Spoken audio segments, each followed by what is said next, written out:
cover last week? Cash flows, types of hotels. All right, let's start here. This is the Bible, so to speak, for if you guys can see this, for how we're going to underwrite the cash flow. We're going to spend a lot of time on the model today. We're going to go through the numbers. We're going to talk about how to underwrite all the different line items, and then how to size the loan. We're going to talk about market comps and RevPAR, occupancy penetration, and more. So when you're looking at the cash flows, let's increase this pane here. Always forget what it is. So we'll focus on retail in 2 weeks, but we're going to focus on hotel. So when you're looking at the cash flow, and you're doing your homework and you're sizing the model, and just, I'm going to give you the models. You don't have to build the model. I'm going to give you the retail model too. I want to get you thinking about credit and cash flow and structure. That's my goal here. So when you're underwriting a hotel, whether it's full or limited service, they have slightly different parameters. T12 is a trailing 12 cash flow. It's the most current 12 months. Just for make sure we're all on the same page, we're standing here, let's call it, it's almost Halloween, November 1. So if we were looking at a new package today, we would have a T12 cash flow ideally through September. So it would go from October of last year through September of this year. That would be what would be considered a trailing 12. It could go, a month earlier and start in August and go through July. What you're trying to do is get the most current 12 months of cash flow. That's what T12 is. PY1 is prior year one. RevPAR, we talked about, is revenue per available room. With hotels, you don't have a minimum vacancy. We're going to underwrite a maximum occupancy. We're going to talk about that. The management fees, 4.5 for limited service, 3.5 for full. Usually the dollar's bigger on full service hotels. The primary difference between full service and limited service is room service. There are all types of hybrids and permutations of that, but fundamentally when you think full service, you get room service. When you think limited service, you don't. But there's select service and some offer breakfast, so I think I mentioned that in the last class. Limited service is easier to construct, which means that you always have a higher risk of new supply, which is also why you underwrite to a higher debt rate. So you'll notice that you're going to underwrite to a 12 on limited service and to an 11 on full service. There will be questions on the exam that will refer back to this. The exam is open book, open note, but you'll need to know if you're sizing a loan. If I give you a hotel scenario and I tell you it's limited service, you need to know to use the 12 debt yield and not the 11. Because the limited service is also, I'll say, riskier, it's easier to put up, it's easier to create new supply, you also underwrite to a higher debt service coverage. So the higher the debt service coverage, the more conservative the sizing of the loan. Everybody follow that concept. It's really important. That's going to permeate through the exam and the homework. Just want to make sure if there's any questions on that, please ask. And again, because the credit profile of limited service is slightly riskier than full, the LTV is also 5% lower. Have I done a 70% LTV limited service hotel? Yes. There are always exceptions to the rule, especially when you're trying to win business. For this class, though, I'm not going to ask you to read between the lines. We're just going to keep it black and white. So when I give you if I give you a question on the test, you're going to come to here. This is the grid that you're also going to compare the loan app and the homework. So we're going to go through a case study, and I'm going to take you through a loan app. I'm going to take you through the model, the investment committee memo. You're going to get the exact same profile. So when you're looking at the loan application, you want to make sure that these metrics here tie out, or the loan app matches these metrics here. If not, the metrics on this grid govern. And you'll make an adjustment in terms of your underwriting. Yeah?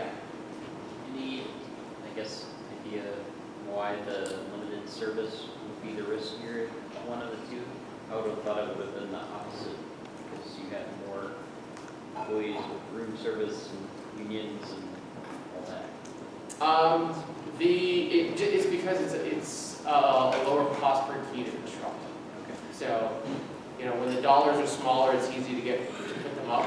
They all have their same operational issues, you know, similar operational issues. The full service more so, like, as you mentioned correctly.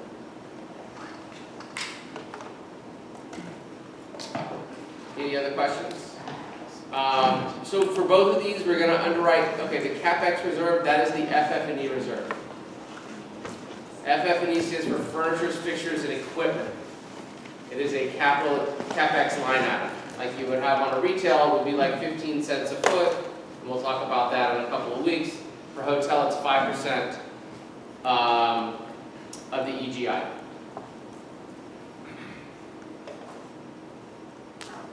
And under no circumstances, or I don't say in all circumstances, in a positive way, maximum amortization for both is 25 years. Hotels are operating businesses, they get beat up quickly, new supply comes up quickly. It's another way for a lender to maintain or keep a lower basis and to get the principal back sooner. So when you have the longer the amortization, the less pay down of principal that you get. You get more interest. Actually, you don't get more interest. You can just get paid down faster. Principal gets paid back quicker. Any questions? Yes. What happens when you have a mixed use? So you blend those numbers, or? So good question. You're gonna break apart the two pieces and look at each separately, and then put them together. And then you sum them. Yeah. But how does the lender make sure that the money that's allocated to the hotel is actually going to the hotel? How does that work? Well, Does it not? if it's a permanent loan, you're gonna have history, right? And let's just say say it's hotel and office. No, let's say it's so we're only looking at permanent. We're only looking at permanent, stabilized permanent loans. When we come into the spring class, we're gonna talk about transitional loans. Well, shameless promo. We're going to talk about multifamily, but we can talk what I'm giving you guys are the rules of the road. So it doesn't matter what asset class you're looking at. It's the structure. You're going to be thinking about the structure of the credit the same way. Very important. This is what you're going to refer to quite a bit for the homework, for the exam. Hello. Yes. I'm sorry. What does mean the minimum TI divided by LC? TI and LC, well, you don't have to worry about it for hotels. TI is tenant improvement and leasing commissions. That's come together or combined together or? Yeah, combined together. Yeah.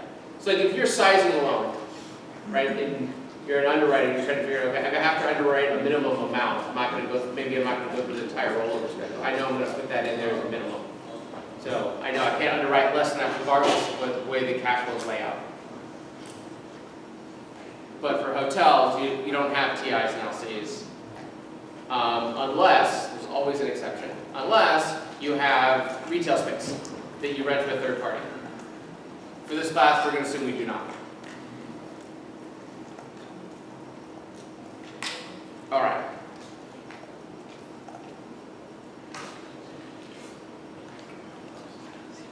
So class 2.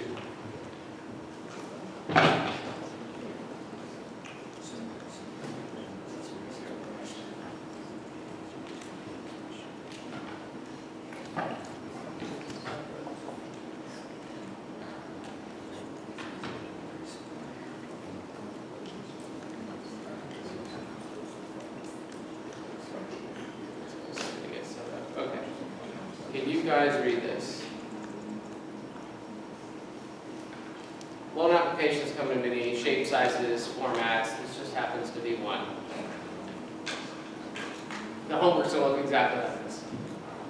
So this is a loan application on a real loan, Houston Hyatt Hotel in Houston, Texas. 302 rooms, it's full service. This loan was done in December of 07. Right at the height before the last crash. The loan amount is 27.3 million. The spread was 150 basis points over the 10-year swap rate. You don't have to know what swaps are. I'm going to give you the benchmark, I'm going to give you the spread, and just pop it into the model. If you're curious, it's the cost to convert from fixed to floating. You're swapping out a fixed rate instrument for a floating rate instrument. The term here was 10 years with a 25-year amortization schedule. The collateral is basically a first mortgage. That's what all this legalese says. And that we have the rights to all the cash flows, we have first priority protected security interest. The borrower, this is important that we talked about, is always going to be a newly formed SPV whose sole purpose in life is to own the real estate. And the reason that we do this is to wall off contingent liabilities. I think we mentioned that in the last class, right? When we have the class merge. But we're going to wall off contingent liabilities. So if there's a stabilized asset and the owner has owned the property, say, for 5 or 10 years, and it's been in this entity, and that entity also owns other assets, could be real estate, could be other, and there are issues with partners, or you end up with litigation, our asset could be tied up in that litigation, and it could impair the value and the ability to operate. So that's why we always get a newly formed SPV. That is what all of this, it's special, it's single asset, special purpose entity. That is what all this legalese means. You should take a look through it. This is how it's actually written. It's kind of the bankruptcy remote. We're not going to get into that for this class, which means you can't get consolidated into a bankruptcy. So as I'm looking at this, I know the loan amount, I know it's an acquisition, which also tells me it's cash in, right? If we're only 27.3 million, the purchase price is something higher, it's probably 30% higher, 35% higher. So I know that our sponsors, the borrower being an entity, but our sponsors are going to have fresh cash invested into the asset at the closing.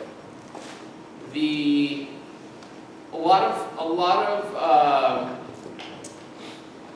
loans have floors in them. So if you've noticed, rates have been dropping. If you guys follow the capital markets, a lot of my lending friends have made more money on floors than they have on spread, because they have to price things so thin to win.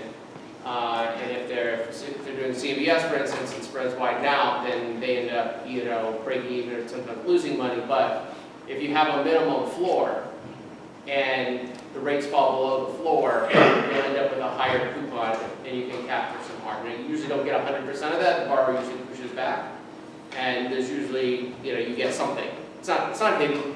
It's front and center, but that's just more of an interesting anecdote in today's market. They'll have the minimum debt service coverage ratio, the maximum LTV. This is what you're going to compare to the grid that we just went over. So if this 130 should be 1.35 or 1.45, or if the LTV should be lower, then you'll make the adjustment when you do the homework. And I'm going to go through the homework with you guys to make sure that you understand. But this is what you're looking for to compare it against the grid. A lot of times we put in where we underwrote RevPAR into the loan application. So the lending process is a trust but verify. So you trust up front that the borrower is going to give you accurate information, because you don't have time to pull every financial, tick and tie every bank statement.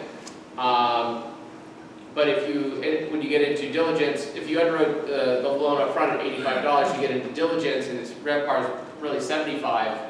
You can always go back and say, this isn't what we signed up for. Because more than likely you're going to have to adjust proceeds down. It's never a fun conversation. So prepayment, you guys know what prepayment is? When lenders put out money, the last thing they want to do is to get it back in like a month or two. It takes quite a bit of time and effort and resources to underwrite a loan. And so they'd like to keep it out as long as possible, especially if they're getting their payments every month and then we're going to get their principal at maturity.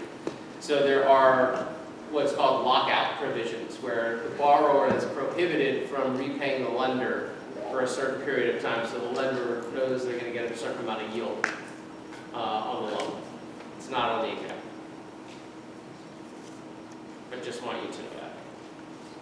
So, with every loan, a borrower's gonna be required to put an upfront deposit.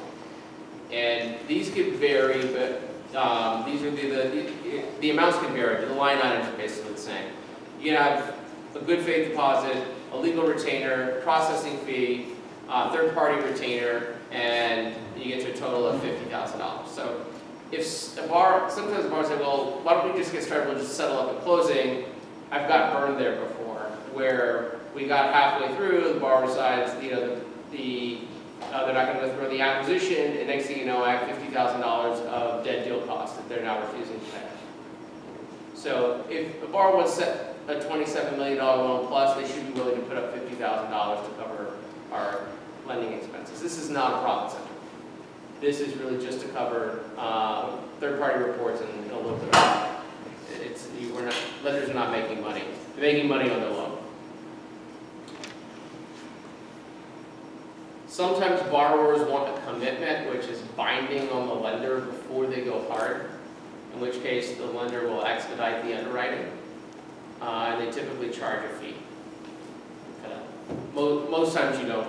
I think I've done a commitment twice in my career, 3 times in my career, and that was like 20 years ago. It's expensive. It's just not perfect. The key principles, you want to know who's actually making the decisions, whether they're experienced and they're trustworthy. Non-recourse carve-outs. So what we're talking about here is a non-recourse loan, which means if the borrower sponsors do everything they say they're going to do, they run the hotel as best they can, and for whatever reason there's too much supply or the market tanks for whatever reason and they can't pay debt service. And they say, okay, you know what, I've done my best, I put in maybe some additional capital into it, it's just not working. They can toss the keys back to the lender. Lender can foreclose and take the right, but they're not on the hook individually. That's the bargain. Now, carve-outs, meaning there are exceptions to that. If the sponsors misappropriate funds, if they commit fraud, they give me financials that are not accurate, if they dump toxic waste on a property and make it an environmental hazard, if they violate the SPE or the transfer provisions. You don't have to have all of these memorized. I do because I've negotiated, bazillion loan agreements. These are all things that are 100% in the sponsor's control. So basically, if the sponsor doesn't lie, cheat, or steal, it's non-recourse. If the market tanks, they don't even have to put in more money. We're not coming after them personally. But if they lie, cheat, steal, commit fraud, make an illegal transfer, do bad things, then we can come after them personally. We as lenders, so we would sue them both individually and at the entity level. So it's just a deterrent, to be honest.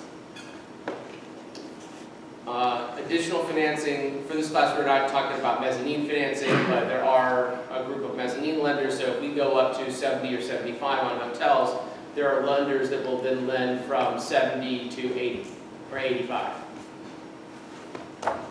And their coupons are much higher. Because they're in what I call kind of the debt-winning territory. Maybe a little bit of debt, maybe a little bit of equity.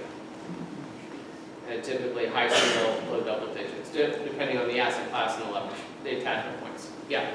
For mezzanine lenders, do you need an intercreditor? Yes.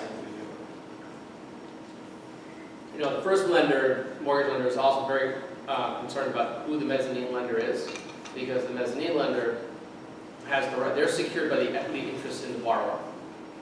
So if mezzanine lender doesn't get paid, they can foreclose and step into the shoes of the borrower, and you want to make sure that as a lender, you're okay with the mezzanine lender being the borrower. But yes, there's definitely an intercreditor about how the cash flows get split up. Yeah. There would be some sort sort of an approval rate then for that first lender Mhm. on that? Yeah. Yeah, they have to be comfortable. And the mezzanine lenders that are established, they're known quantities. It's just you want to make sure that somebody didn't set up an entity or they had no experience in hotels. They're really, industrial guys. They're just trying to be opportunistic. Is that generally always the case, the mezz lender has tied to the entity, not the property? Yes. Or would there be cases where that ties to the property as well, or? Yeah, it would be a B note. Okay. So mezzanine is security, it's a UCC security, so it's tied, part of the Uniform Commercial Code, so it's tied to you're secured by the equity. It also helps the first mortgage lender, if they're looking to sell some or all part of the loan, that it looks like it's just a proportional mortgage, so. Versus making it look like a much larger first, with a senior substructure would be done.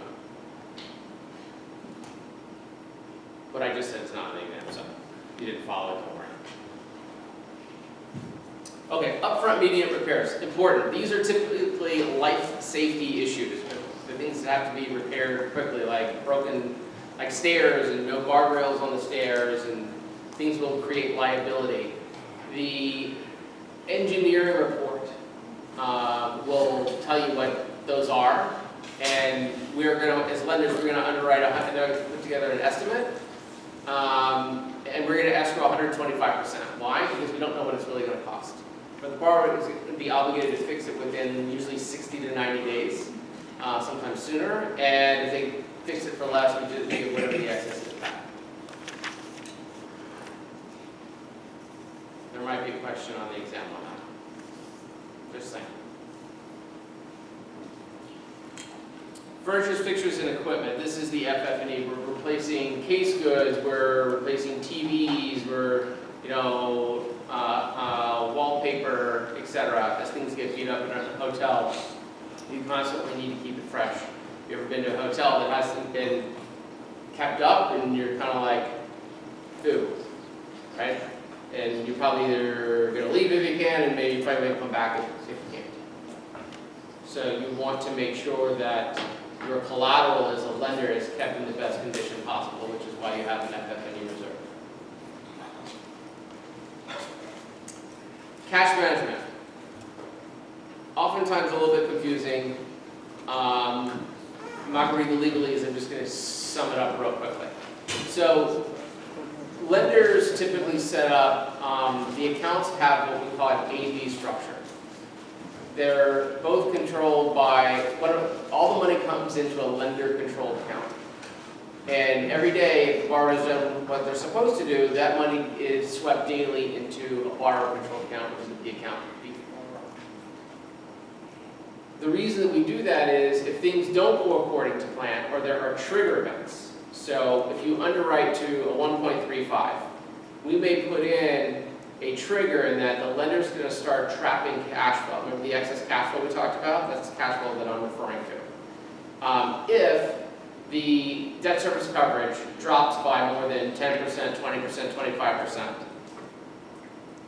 as a way to help the borrower put more money back into the property to help boost the revenues or the cash flows.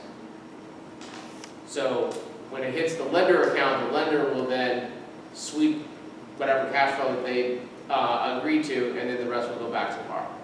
If the borrower goes into default, then the lender is going to retain everything. They stop paying debt service. Yeah.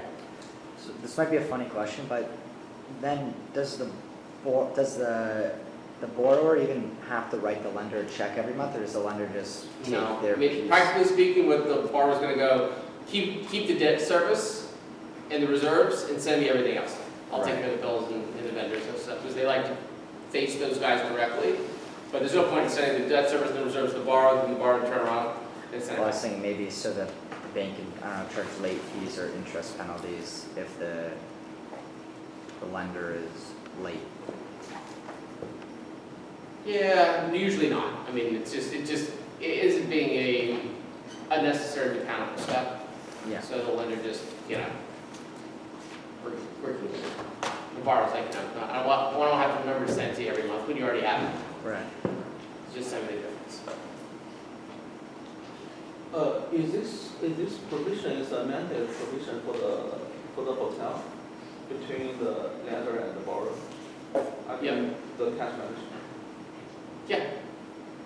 There's an agreement with the bank too. There's a cash management bank. There's a servicer who's going to service the loan and make sure that all the what's been agreed to in the loan agreement is being handled per the agreement, and they will handle, and then the bank will also be involved. So there'll be a cash management arrangement or an agreement with the bank and the borrower and the lender. It'll be like a tri-party agreement. Does that answer your question? Okay. Okay.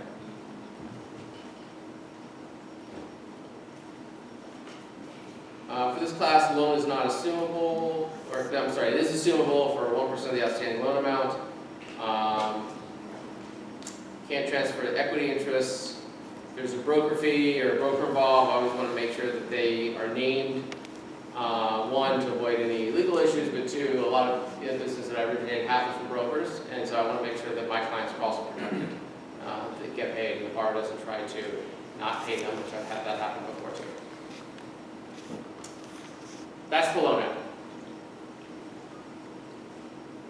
Takeaway is you're looking for the metrics in the loan application that are you're going to tie them back to the spreadsheet, and then when you do your sources and uses, if there are any upfront or immediate repairs, you're going to make sure you include that into your sources and uses. And I'll give you numbers. I'm not going to calculate, okay, how much it costs to fix a handrail. I'll just give you a number.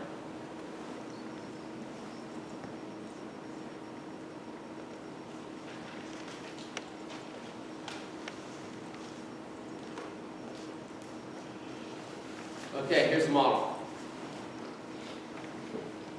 I'm going to orient you guys first, and then we'll dive in. So, this is sort of the basic deal information, the name, the location, full service. When I look here and I see 1975, that to me means old and tired and concerning, because that's really old. So it's over 40 years old. When was it last renovated? In 1999, which even in 2007, when this loan was written, was not exactly up to date. But yet, we underwrote this as if it's stabilized, and that's what we did in 2007. Move it in, move it out. Wasn't my loan. But that also doesn't mean that because it was in 99, if they did a really good job with FF&E, and I'm kind of picking on, I'm making a joke to illustrate the point. But if you go and you look, so that's one of the things when you go and look at the property, you want to go look, because all the pictures on the internet and pictures of ours are going to make you look at it because it would be spectacular. When you go and look at the asset on the site visit, you're going to want to verify that, yeah, okay, does it look like the pictures, or are we dealing with Photoshop and some airbrushing and, some really fancy lighting? But the owner could have done a really good job with FF&E and just keeping it constantly up to date. And there may not have been a major renovation, but there could have been a lot of little ones along the way. And maybe in addition to just regular FF&E. This section here, I don't know if you guys can see, I just kind of wanted to give you a quick visual. This bucket here of metrics, these are the different loan amounts that we're going to size to, and we pick the lower one. I'm going to come back to that. I just want you to just see what's here. I'm going to blow this up a little bit so you can see the detail. And again, I'm going to give this to you. This is online. I'm sure you guys have all looked at the model and understand how it works before you walked in here. All right, nobody's laughing.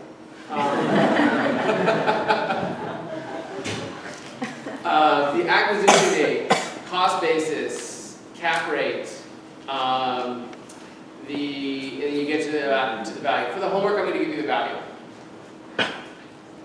And I think I have the cap rate on there too.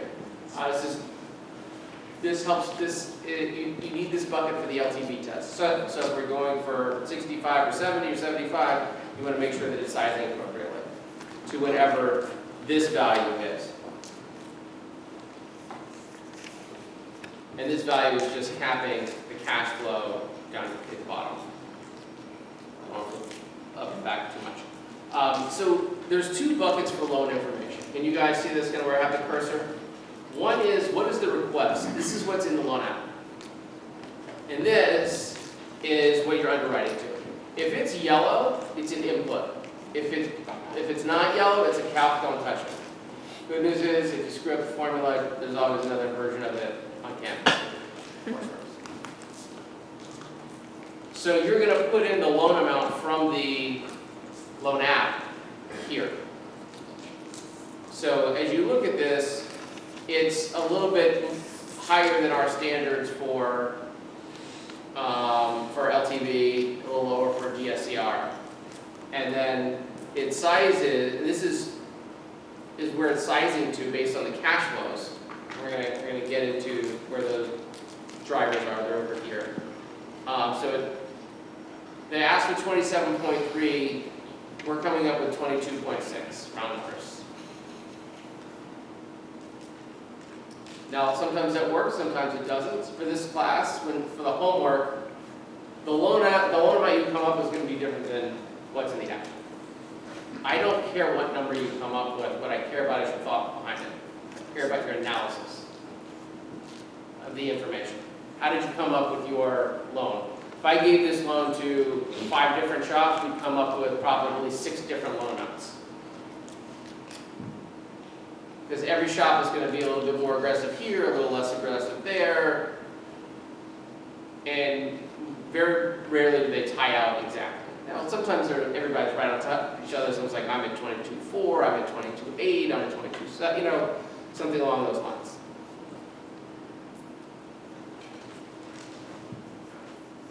So over here are the sizing parameters, which you'll fill in. There's a 10-year term, 300 months is 25 years. You're going to put in the minimum DSCR here. That is what's going to help drive some of the sizing. The maximum LTV and LTC. Don't worry about LTC because that's not a constraint for that we're going to size to.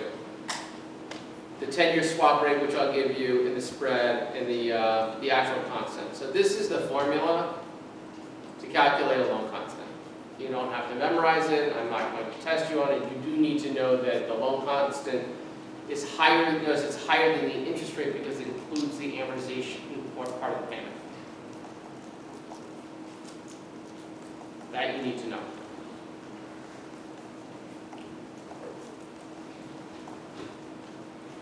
Conversely, if it was an IO loan, meaning an interest-only loan, your coupon and your constant would be the same number because there would be no amortization.